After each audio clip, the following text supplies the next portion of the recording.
Bonjour à tous, j'espère que vous allez bien. Troisième épisode de Cédric au ski. Aujourd'hui, je vous propose une petite balade sur le télésiège débrayable du Charvin Express à Saint-Jean-d'Arves. Je vous propose de la vue qu'on a. Voilà, après une bonne chute de neige en début de semaine, en cette mi-janvier. Voilà un petit peu ce que la nature et la station de ski du Corbier Saint-Jean-d'Arves nous proposent en ces jours de beau temps. Jours de beau temps qui sont retrouvés et qui vont perdurer un certain temps, je crois. Il y en a pour quelques jours. Voilà, je vous laisse admirer cette belle vue, cette piste du lait qui fait jonction entre le Corbier et Saint-Jean-d'Arves. Au loin, là-bas au fond, on a Saint-Sorlin-d'Arves, un peu dans le sombre. Et puis plus haut à gauche, un peu à contre-jour, on retrouve le glacier de l'Étendard. Le glacier de l'Étendard qui, comme vous le savez, chaque année diminue de son épaisseur de glace. Voilà. D'ailleurs, on a tourné une émission en 2022 avec l'association Maurianisez-vous et vous pouvez retrouver cette émission en replay sur maurienne.tv. Voilà. Voilà, la montée qui se poursuit.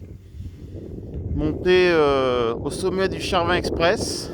Voilà, un petit ralentissement qui s'impose, quasiment à l'arrêt.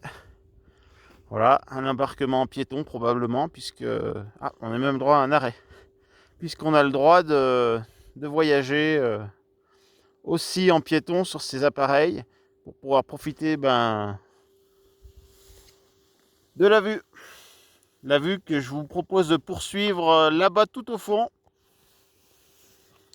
Là-bas, c'est le col de la Croix de Fer.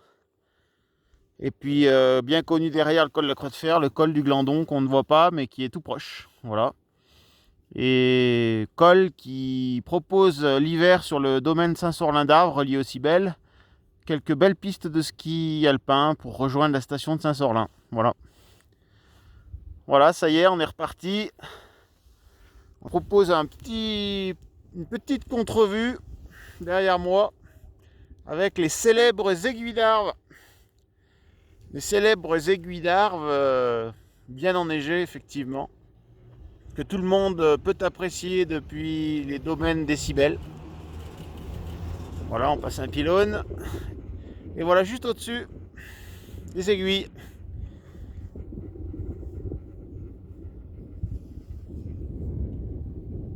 Voilà, vous pouvez remarquer le confort des sièges, confort agréable, hein. On a des fauteuils rembourrés, des appuis-têtes, grand confort. Voilà, chacun sa couleur, hein. Rouge, noir, voilà. Saint-Jean-d'Arves, village agricole où l'on retrouve de nombreux chalets d'alpage et des exploitations agricoles, hein, avec des vaches laitières l'été pour la production du lait et du Beaufort. Le Beaufort qu'on retrouve ici à Saint-Sorlin-d'Arves, hein, la coopérative laitière le SICA des Arves. Voilà. Et puis là, dans un petit instant, on va avoir la vue qui va se dégager et je vous propose de regarder la retenue d'eau qu'il y a sous nos pieds. Donc c'est pour produire la neige à canon. La neige à canon qui aujourd'hui par -4, -5 à 2000-2200 mètres d'altitude est produite en pleine journée. Et c'est une nécessité puisque l'épaisseur du manteau neigeux en cette année 2023 au mois de janvier est très faible, hein. Tout au plus il est tombé 60-70 cm à plus de 2000, donc c'est pas énorme. Voilà cette retenue collinaire, voilà, dans laquelle il reste pas mal